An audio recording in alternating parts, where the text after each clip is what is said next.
లోకేష్ కనకరాజ్ పేరు వినగానే అభిమానులకు గూస్ బంప్స్ వచ్చేస్తాయి. అతను తీసుకునే కథ, చూపించే విజువల్స్ మరొకరికి సాధ్యం కాదేమో అనే విధంగా ఉంటాయి. ముఖ్యంగా ఆడియన్ పల్స్ని పట్టుకోవడం బాగా తెలుసు.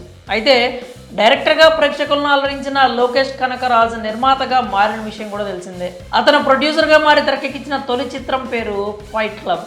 ఈ మూవీ డిసెంబర్ 15న ప్రేక్షకుల ముందుకు వచ్చింది. తాజాగా ఈ సినిమా ఓటీటీలో విడుదలైంది. మరి ఫైట్ క్లబ్ ఓటీటీలో చూసిన ఆడియన్స్ ఏమంటున్నారో, అసలు ఆ సినిమా రివ్యూ ఏంటో మనం ఇప్పుడు ఈ వీడియోలో తెలుసుకుందాం.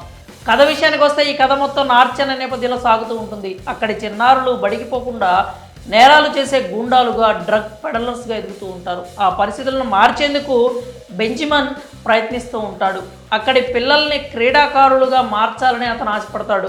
అయితే బెంజమిన్ ఆధ్వర్యంలో ఒక మంచి ఫుట్బాల్ ప్లేయర్ కావాలని సెల్వా మన హీరో కళ్ళగంటూ ఉంటాడు. అయితే బెంజీని అతని సోదరుడు జోసెఫ్తో కిర్బా అనే వ్యక్తి చంపిస్తాడు. బెంజీ మరణంతో సెల్వా ఫుట్బాల్ కళకు బ్రేకులు పడతాయి. బెంజీని చంపిన నేరం మీద జోసెఫ్ జైలుకి వెళ్తాడు. అయితే కిర్బా మాత్రం అందిన అవకాశాన్ని వాడుకుంటూ రాజకీయ నాయకుడుగా ఎదిగిపోతాడు. దందాలు, రియల్ ఎస్టేట్ అంటూ అందిన కాడికి దోచుకుంటూ కౌన్సిలర్గా గెలుస్తాడు. అయితే కిర్బా తనను మోసం చేశాడనే విషయం జోసెఫ్ బయటికి రాగానే గ్రహిస్తాడు. అతనిపై కోపంతో రగిలిపోతూ ఉంటాడు. సెల్వాని వాడుకొని తన పగ తీర్చుకోవాలని అనుకుంటాడు. మరి జోసెఫ్ అనుకున్నది సాధించాడా?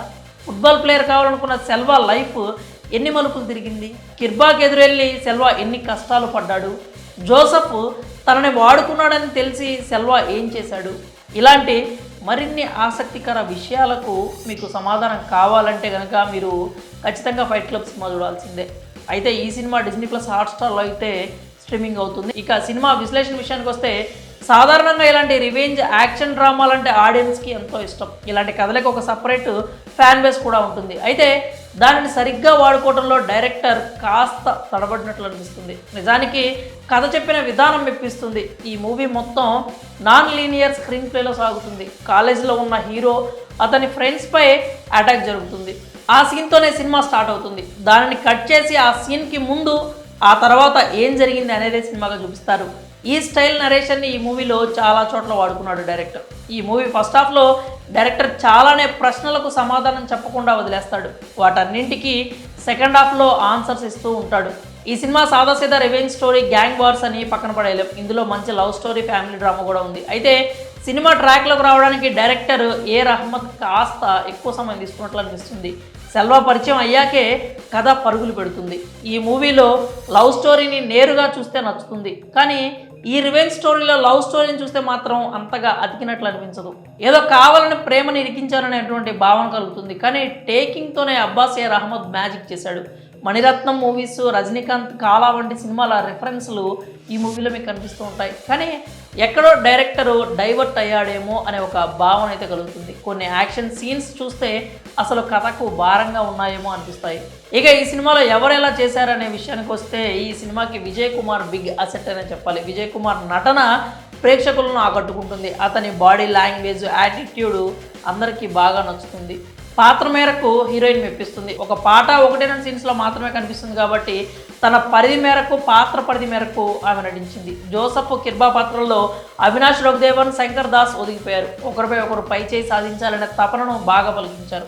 ఇక ఈ మూవీలో ఉన్న అన్ని పాత్రలు ప్రేక్షకులను మెప్పిస్తాయి. ఎవరు కూడా కథకు భారంగా ఉన్నారేమో అనేటువంటి ఒక భావన అయితే రాదు. ఇక టెక్నికల్ వర్క్ చూస్తే ఈ సినిమాకి హీరో, విలన్ కూడా డైరెక్టర్ అని చెప్పాలి. చాలా సింపుల్ స్టోరీని ఎంతో చక్కగా తెరకెక్కించాలని చాలానే ప్రయత్నించాడు, కానీ కొన్ని చోట్ల మాత్రం తడబడినట్లు తెలిసిపోతుంది. అలాగని రహమత్ని తక్కువ చేయాల్సిన అవసరం లేదు.